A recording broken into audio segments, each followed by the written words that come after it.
Welcome to the channel. Before we begin, please consider liking and subscribing to the channel. It means the world to me as I can continue to write stories like these. I will not spoil it, but I think the ending will leave you shocked. Let me know if you enjoyed it in the comments, and don't forget to let me know where you're watching from. Dust and despair. Heat radiated off the parched soil, baking Lily's shoulders as sweat trickled, etching clean paths through the grime clinging to her. Beside her, Rose moved with the same weary precision honed by years of shared toil beneath a pitiless sun. The corn, withered and rustling like paper, held no promise of bounty. The cracked earth seemed to sneer at their efforts. Each hoist of the hoe felt like lifting stone. Rain coming, think? Rose croaked, pausing to scrub her forehead with a muddy hand. Lily stood, her palm a visor against the glare. A vast, indifferent blue stretched overhead, utterly cloudless. Not today, Rosie. Maybe never. A sigh escaped Rose's lips. The consequences of failure were a well-worn dread. Scant meals, harsh words, a bleak future, the unspoken fear settled like lead in their bellies. They bent again to their task, the dull, percussive thud of the hose the only sound against the oppressive silence.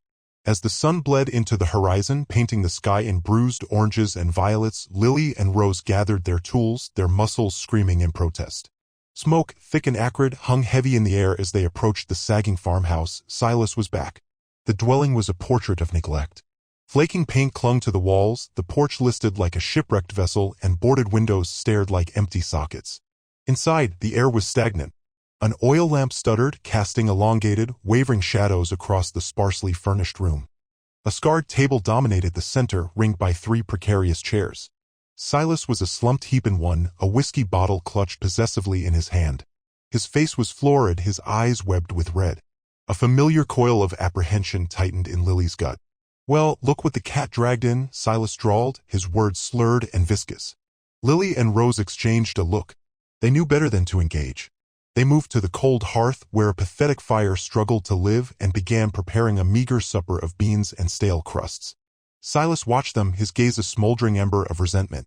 "Don't go thinking you're better than me just 'cause you're bustin' your backs in that worthless field. Ain't worth a damn, that land. Not a damn thing." Lily spooned beans into bowls, her fingers trembling almost imperceptibly. "We're trying, Papa. Trying ain't enough," Silas bellowed, slamming his fist against the table. The bottle teetered precariously. "Never is with you two. Always a disappointment." Rose placed a bowl before Silas, avoiding eye contact. "Please, Papa, eat." With a snarl, Silas flung the bowl aside. It shattered against the wall, splattering the room with beans and ceramic shards. Lily gasped, instinctively recoiling. "Waste," Silas grumbled, then fixed them with a venomous stare. "Just like you two are a waste of air. I should have left you for the wolves when you were born." Lily's pulse hammered. She was accustomed to Silas's drunken cruelty, but his words still tore at her. Rose, the bolder of the two, spoke with quiet resolve. "Please, Papa. You're frightening Lily." Silas barked a harsh laugh. "Scared, is she? Good. Maybe fear will finally make her useful." He tipped the bottle again, wiping his mouth with the back of his hand. "Anyway, you won't have to bother with this dust bowl much longer." Lily frowned. "What do you mean?" Silas grinned, a predatory, unsettling expression that chilled Lily to the bone. "It's gone. All of it." Rose's breath caught. "Gone? What are you talking about?" "Gambling," Silas announced, as if describing the weather. "Bad streak. Thought I could win it all back, set us up. Turns out I was wrong." Lily felt the ground give way beneath her. The farm was their anchor, their solace, their inheritance. Without it, they were adrift. "But where will we go?" Rose whispered, her voice thready. Silas shrugged, indifferent. "Not my problem. That's for you to figure out." He lurched to his feet, swaying, and stumbled toward the door. "Sheriff's coming in the morning. Be gone by then. And don't expect me to hold your hands while you bawl about it." The door slammed, leaving Lily and Rose engulfed in the silence of the decaying farmhouse, amidst the wreckage of their supper and the crushing weight of their ruin. Dust motes danced in the lamplight, each a tiny shard of glass reflecting their bleak prospects. Lily looked at Rose and saw mirrored in her sister's eyes her own terror and a nascent understanding that their lives were about to be irrevocably, unimaginably altered. A father's shame. The kitchen's quiet had a suffocating quality, thick as a woolen blanket. Sunbeams, pale and fractured by the grime on the window, spotlighted the stark terror gripping Lily and Rose. Silas, unsteady on his feet, his gaze adrift and bloodshot, hadn't bothered with his morning ablutions. Sour whiskey clung to him like morning mist. He rasped, clearing his throat, the sound like stones grinding together. "Girls," he began, his voice surprisingly even, "I reckon I've found a way out." A swift, shared glance passed between Lily and Rose. Since the bombshell about the farm's loss at the gaming table, they anticipated disaster. Still, nothing could have prepared them for what he uttered next. "There are gentlemen interested in taking you in marriage," Silas declared, his gaze darting between them, appraising them like prize-winning heifers. "Men of substance." Rose's brow furrowed in confusion. "Marrying? But we've never even been properly introduced to anyone." Silas waved away her objection. "Irrelevant. They've seen you about. Heard you're willing workers. Good breeding. And they're willing to pay the price." A frigid premonition snaked up Lily's spine. "Pay? For what exactly?" Silas avoided eye contact, instead picking at a frayed edge on his worn shirt. Well, settle things. Those who now own the farm, they'll take you in lieu of what I owe. It's a good arrangement, girls. A very beneficial one." Lily gasped, her hand flying to cover her mouth. "You can't be serious. You're selling us off." Tears began their descent down Rose's cheeks. "Papa, please, you can't. We're your daughters." Silas winced, though his resolve remained. "Don't make a scene. It's not as if I'm sending you to some backbreaking labor. You'll be wives. A solid roof, regular meals, things I can no longer guarantee. We don't wish to be wives." Lily's voice, threaded with panic, cracked. "Not under these circumstances. We want a say in who we marry, to share affection." Silas scoffed. "Affection? What good has that ever gotten me? It's a privilege we can ill afford. And besides," he added, his tone shifting to something oily, "these men, they are comfortable. A touch older, perhaps, but with means. They will provide." Rose crumpled to the floor, her sobs racking her frame. "Please, Papa, think again. We'll work harder. We'll find other work. Just don't trade us like livestock." Lily sank down beside her sister, enveloping her in an embrace. Her eyes blazed, a volatile mixture of anger and hurt, as she fixed Silas with a hard stare. "How can you be so heartless? Our loyalty has always been unwavering. We've toiled tirelessly for you. And this is our reward." Silas remained unmoved, pacing the cramped space, his boots echoing on the aged floorboards. "Far from ideal, I grant you. But necessary. Consider this an investment in your future prospects. You'll be secure. Your every need met. Except our liberty," Lily hissed, her voice laced with contempt. "Except our sense of self. You're bartering us for your own advantage." Silas halted his pacing, pivoting to face them, his expression a rigid mask. "Do not address me in that manner. I am your father, and you shall obey." He stabbed a trembling finger in their direction. "The arrangements are concluded. They arrive within the week. Show some gratitude that I managed to salvage something from this disaster. Be thankful I spared you a thought at all." He spun on his heel and lurched from the kitchen, leaving Lily and Rose huddled together, their tears mingling on the dusty floor. The crushing weight of their father's perfidy settled upon them, stealing the very air from their lungs. What had once been a heart of the home, a sanctuary of shared repasts, now resembled a confining cell, the walls pressing in, threatening to choke them with despair. The sisters wept, locked in a desperate embrace, their future, once vibrant with hope, dissolving into fragments around them. Their father's shame, an unbearable weight, was theirs and theirs alone to bear. Whispers in town. Dust devils danced with whispered rumors, swirling them down Oak Haven's main street like ill-kept secrets.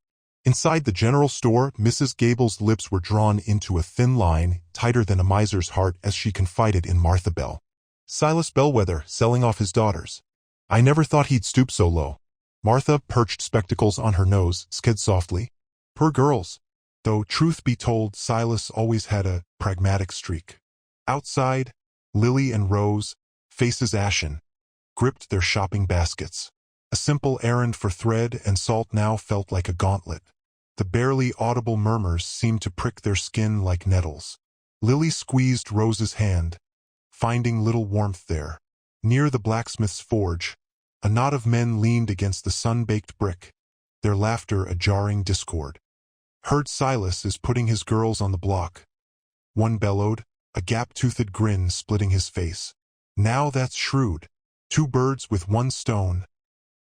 Another, eyes gleaming with avarice, added. "Might just throw my hat in the ring. A man could use some pretty company." The ensuing roar of laughter pounded against Lily and Rose like a physical blow, magnifying their shame. They quickened their pace, cheeks ablaze.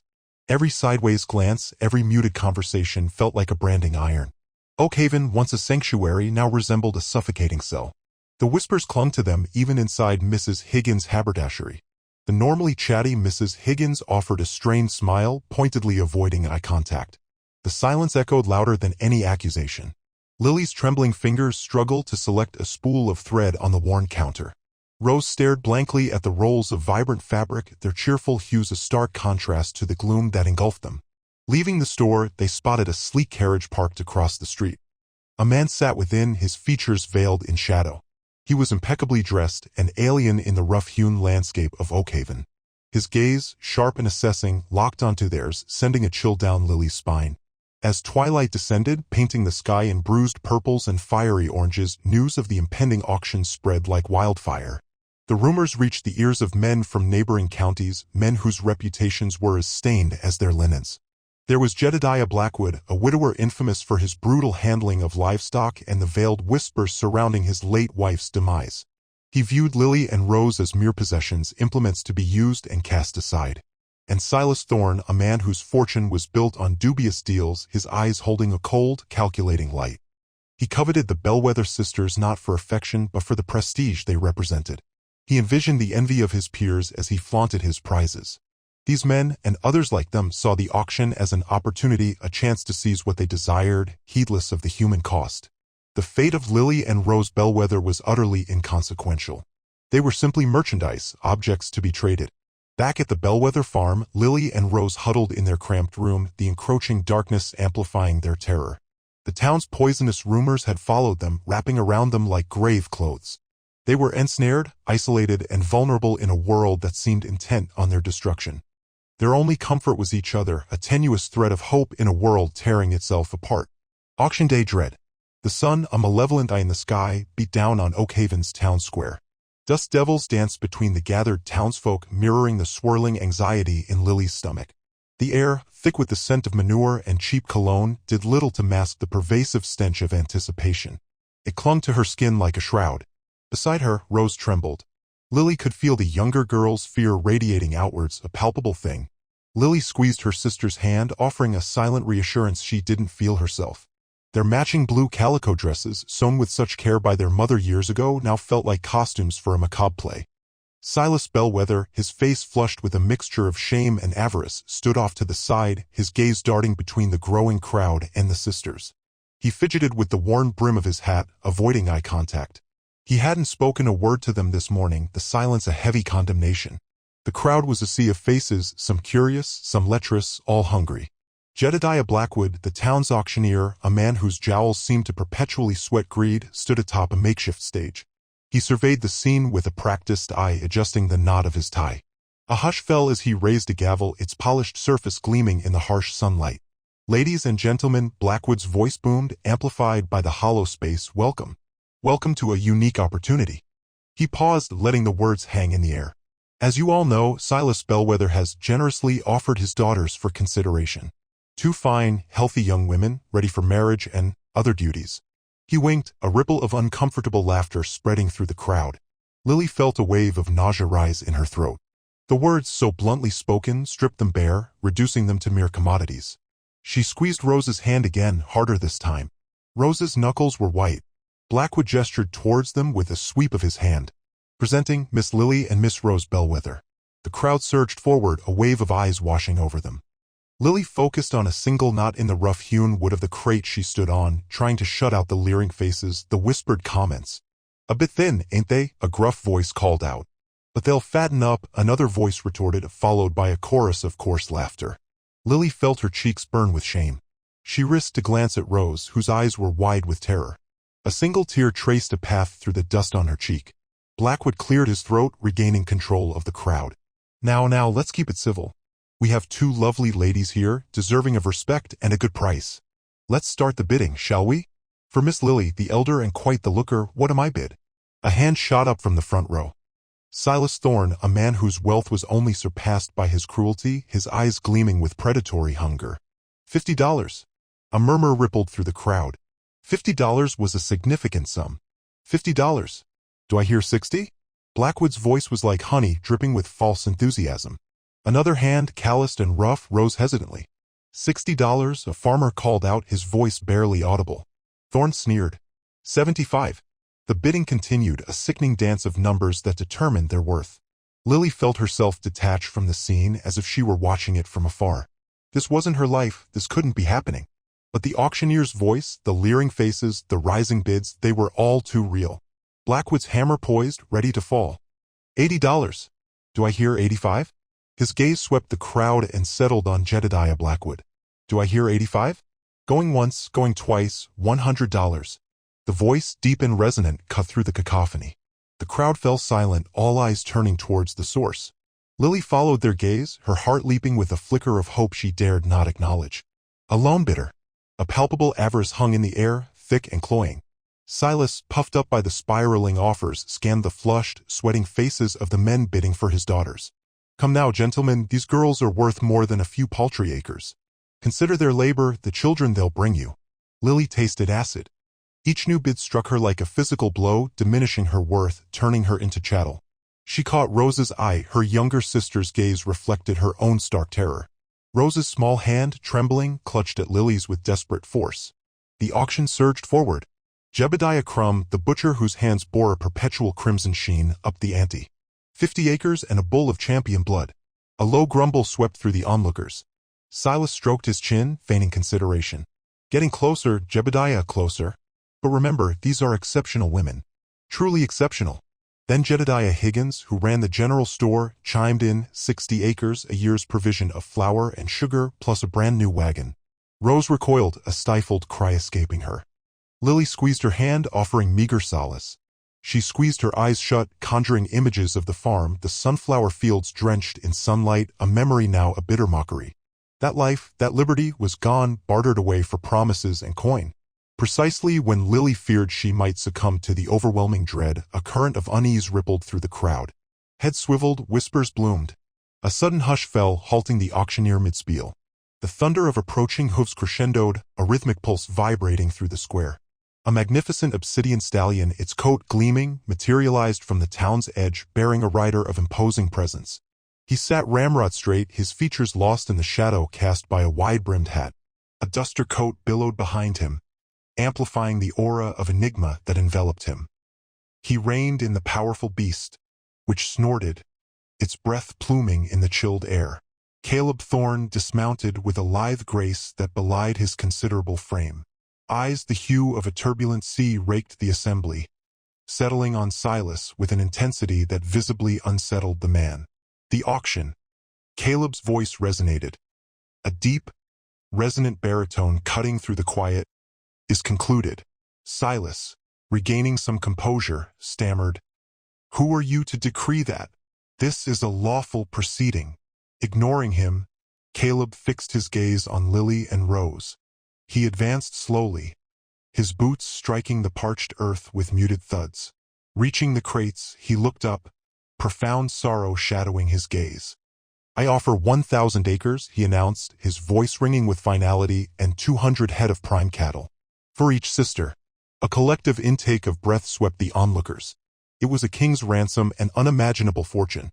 Even Silas was struck dumb for a moment, his eyes wide with incredulity. Furthermore, Caleb pressed, his gaze hardening, "I bid for their freedom. They are not property. They will be treated with dignity." He paused, a dangerous glint igniting in his eyes. "Disagreement will be met with consequence." Turning back to Silas, his voice dropped to a low, menacing growl. "Do we have a concord, Silas?" Silas swallowed hard, his face drained of color. He knew he was outmaneuvered, outspent, and outmatched. Resistance was futile. "Agreed," he rasped, his voice barely audible. Caleb gave a curt nod. "Excellent. Let's get these ladies down." He offered a hand to Lily, his touch surprisingly gentle. "Come, Mississippi. It's finished." Lily hesitated, then placed her hand in his. His grip was firm, reassuring.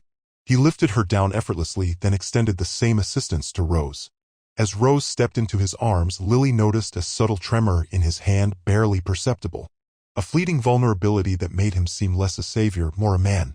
He freed them, granting each a small herd, and wed the elder for love. An act of kindness. Silas's eyes widened, pupils shrinking to pinpricks of avarice. He licked his lips, a nervous tick betraying the whirlwind of calculations happening behind his brow. Are you serious, Thorn? 20 head apiece? And freedom? Just like that. Caleb's gaze remained fixed on the sisters, but his voice, when he finally spoke, resonated with an undeniable authority. I do not make idle boasts, Blackwood. Consider it restitution for the spectacle you've put on today. A wheezing laugh escaped Silas's lips. Restitution? I like that. Makes it sound noble. He clapped his hands together, the sound sharp and brittle in the sudden hush that had fallen over the crowd. Done. Consider those girls yours, lock, stock, and, well, no barrel, I suppose. They're free as birds now, thanks to you. He rubbed his hands together, already mentally spending the fortune he'd just acquired. Paperwork, formalities, we can sort that out later. I trust your word, Thorn. A man of your stature. Caleb simply nodded, his attention returning to the sisters. Lily stood frozen, her knuckles white as she gripped the edge of the crate. Rose trembled beside her, eyes wide and unblinking like a trapped fawn. The air around them thrummed with a strange mixture of disbelief and nascent hope. He stepped forward, his shadow falling across the wooden crates. The scent of leather and sage clung to him, a stark contrast to the grime and desperation that permeated the square. Ladies, he said, his voice surprisingly gentle. It's over now. You can come down. Lily hesitated, then slowly, cautiously extended a hand. Caleb met her halfway, his grip firm and reassuring. He helped her descend, the muscles in his arm flexing with controlled power. As her feet touched the ground, she swayed slightly, her legs unsteady beneath her. Then he turned to Rose, offering the same assistance. Her hand was smaller, colder, but her grip, though trembling, was determined. Once both sisters were standing before him, he took a step back, giving them space. He turned to face the crowd, his gaze sweeping over the sea of faces, silencing the murmurs and whispers that had begun to bubble up. These women are free, he announced, his voice ringing with unwavering conviction. They are no longer subject to any man's whims, least of all their father's. Silas Blackwood has been compensated, and any claim he had on their lives is forfeit. A collective gasp rippled through the onlookers. Silas, emboldened by his newfound wealth, puffed out his chest. Now, Thorn, don't go painting me as some kind of monster. I was just ensuring my daughters were taken care of. Caleb ignored him. Furthermore, he continued, his voice rising to cut through Silas's bluster, I am granting each of them 20 head of cattle branded with my mark. They will have the means to build a life for themselves, independent and free from want. The murmurs erupted again, louder this time, laced with astonishment and envy. 20 head of cattle was a fortune, a fresh start beyond their wildest dreams. It was an act of kindness so profound, so unexpected that it left them breathless. Lily found her voice, though it was barely a whisper. Why, she asked, her eyes searching Caleb's face for any sign of ulterior motive. Why would you do this for us? Caleb's gaze softened, a flicker of something unreadable passing across his features. Because, he said, his voice low, everyone deserves a chance at a better life. He paused, his eyes meeting hers. And because, Miss Lily, I believe you deserve far more than what this town was offering. A new home. The wagon ride to Caleb Thorne's ranch was a blur of dust and disbelief. Rose sat beside Lily, their shoulders occasionally bumping as the wagon wheels navigated the uneven terrain. Neither spoke much, their minds still reeling from the auction and the unexpected turn their lives had taken. Silas, a diminished figure now, was a shrinking speck in the distance. Lily clutched the worn shawl tighter around her, the familiar scent of lavender a small comfort in the face of such upheaval. Caleb rode ahead on horseback, a silent sentinel guiding them toward their unknown future. His broad shoulders and the set of his jaw conveyed a sense of purpose that both intimidated and reassured Lily. She couldn't shake the feeling that she was bartering one cage for another, albeit a gilded one. But Rose seemed lighter, her eyes wide with a cautious optimism. As they crested a small rise, Rose gasped, Lily, look. Before them stretched a vista unlike anything they had ever seen. The Blackwood farm had been a constant struggle against the harsh land, a patch of stubborn survival carved out of the unforgiving plains. Caleb Thorne's ranch, however, was a testament to prosperity and careful cultivation. Fields of golden wheat swayed gently in the breeze, their bounty promising a harvest beyond imagining. Cattle grazed peacefully in vast pastures, their sleek coats gleaming in the afternoon sun. In the distance, nestled amongst a grove of cottonwood trees, stood a sprawling ranch house, its whitewashed walls and wide porch radiating an aura of quiet elegance. Lily felt a lump form in her throat. It was beautiful, undeniably so. But it was also overwhelming. This wasn't just a farm, it was an empire. Could they ever truly belong here? Caleb reined in his horse and waited for the wagon to catch up. A hint of a smile played on his lips as he observed their reaction. "Welcome to Thorn Ranch," he said, his voice a low rumble that seemed to echo across the landscape. "I hope you'll find it to your liking."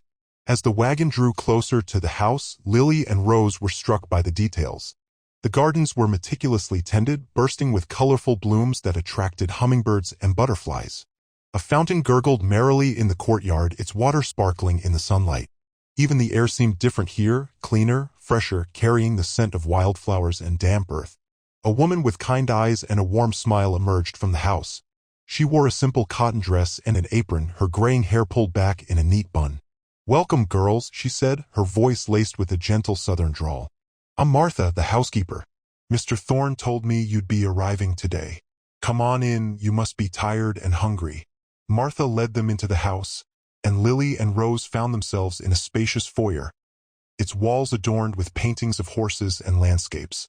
The furniture was sturdy and well-worn, suggesting a life lived comfortably but without ostentation.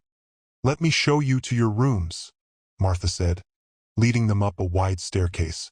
"Mr. Thorne wants you to be comfortable and have your own space." She opened the door to a room bathed in soft light. A large window overlooked the gardens, offering a breathtaking view. The room was furnished with a four-poster bed draped in delicate lace, a writing desk, and a comfortable armchair. Lily ran her fingers over the smooth surface of the desk, feeling a strange sense of disbelief. This was hers? Next door, Rose's room was decorated in a similar style but with a slightly different color scheme. Martha pointed out the adjoining door. "You girls can visit each other whenever you like." Caleb appeared in the doorway, his presence filling the space. "I trust the rooms are to your liking?" he asked, his gaze sweeping over them. "They're beautiful, Mr. Thorne," Rose stammered, her cheeks flushed. "Please call me Caleb," he said, his expression softening slightly. "I want you to feel at home here. Martha will see to your needs. If there's anything you require, don't hesitate to ask." He paused, his eyes meeting Lily's. "Rest well. Tomorrow, we'll discuss how you'd like to manage your cattle." With a nod, he left them to their own devices. Lily walked over to the window and gazed out at the sprawling ranch. It was a world away from the hardscrabble farm they had always known.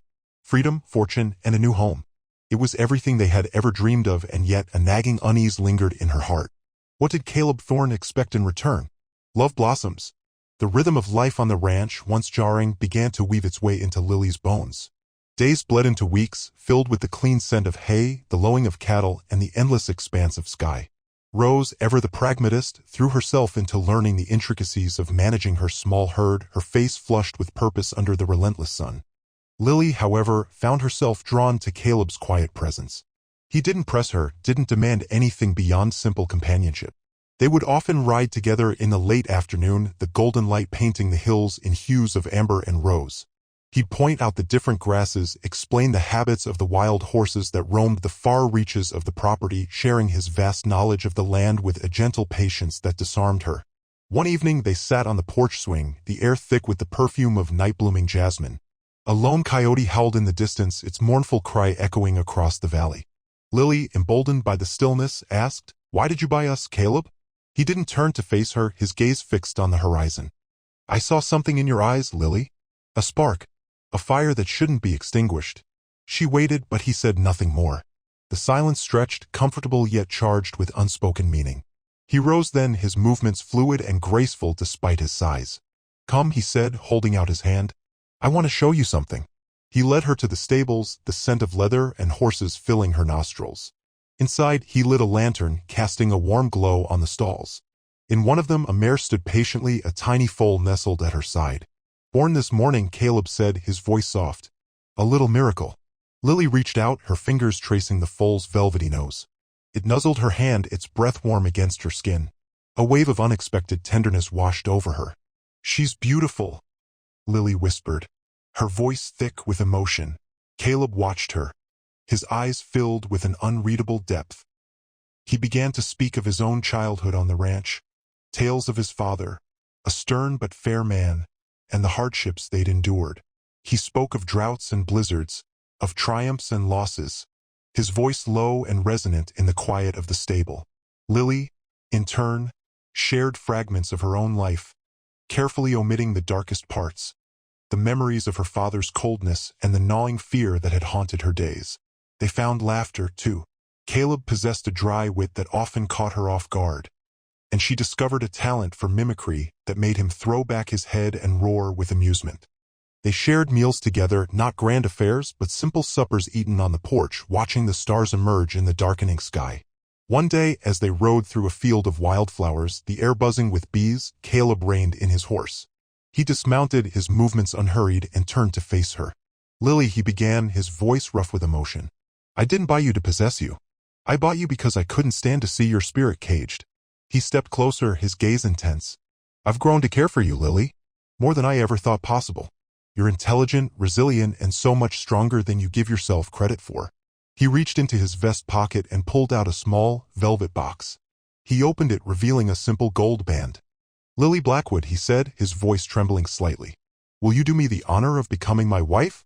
Not because you owe me anything, but because you want to. Because you feel something for me too." The world seemed to hold its breath. The bees stilled their buzzing. The wind died down. All that existed was Caleb, his earnest face, and the glint of gold in his hand. Lily's heart pounded in her chest. Fear warred with a burgeoning hope, a feeling she hadn't dared to acknowledge. She looked at Caleb, really looked at him, at the lines etched around his eyes, the strength in his jaw, the genuine warmth in his gaze. And she saw not a savior nor a captor, but a man who saw her, truly saw her, and loved what he saw. "Yes," she whispered, her voice choked with emotion. "Yes, Caleb, I will." A future forged. The desert sun kissed Lily's face with a gentle warmth as she stood beneath an arch of wildflowers and sage, their combined aroma a soothing yet stimulating balm. Her dress, lovingly crafted by the ranch women, was unadorned ivory cotton, worlds away from the silks she'd only encountered in daydreams. Yet it resonated with an honesty that mirrored her life with Caleb. Before her, he stood as steadfast as the distant peaks, his gaze a wellspring of affection that lifted her spirit. The ceremony, officiated by a traveling preacher, was brief. Lily's world narrowed to Caleb alone. When his hand clasped hers, the secure pressure anchored her to the moment. His vows, simple pronouncements of fidelity and respect, resonated deeply. In turn, Lily's voice rang clear as she pledged herself to him, echoing the timeless words of devotion. A silver band, smooth and unassuming, slid onto her finger, a tangible symbol of their bond. A feeling of profound peace settled within her. No longer a pawn in her father's schemes, she was Lily Thorne, a woman cherished, poised on the edge of a self-determined life. The ensuing celebration buzzed with warmth. The ranch hands, initially reserved, now embraced her with genuine camaraderie. The air vibrated with laughter, the lively strains of a fiddle, and the savory scent of roasting meat. Rose, her eyes alight with joy, stayed close. As twilight painted the sky, Rose drew Lily aside. "I'm so incredibly happy for you, Lil," she confessed, voice thick with emotion. "You deserve all the good things coming your way." Lily returned the squeeze. "So do you, Rosie?" "Never doubt it." A playful spark ignited in Rose's gaze. "Speaking of deserving, I've been picking Caleb's brain." Lily arched a brow. "I'm starting my own cattle operation. A herd all my own," Rose declared. "Caleb is letting me use some of the grazing land, and he's mentoring me." Lily's heart swelled. Rose, always grounded, was finally seizing her future. "That's fantastic, Rose. I know you'll thrive." And thrive she did. Rose immersed herself in cattle ranching with an unexpected zeal, absorbing every facet from breeding to branding. She spent dawn to dusk in the saddle, herding and mending fences, her hands roughened, her spirit unshackled. Within the year, Rose's enterprise blossomed, providing her with independence and freedom from their father's lingering shadow. One autumn evening, as they watched the sunset ignite the sky, Lily pondered their journey. "Do you ever wonder what would have become of us if Caleb hadn't intervened?" she murmured. Rose shuddered. "I try not to dwell on it. We were adrift. He rescued us, Rose," Lily affirmed, her gaze lingering on the horizon.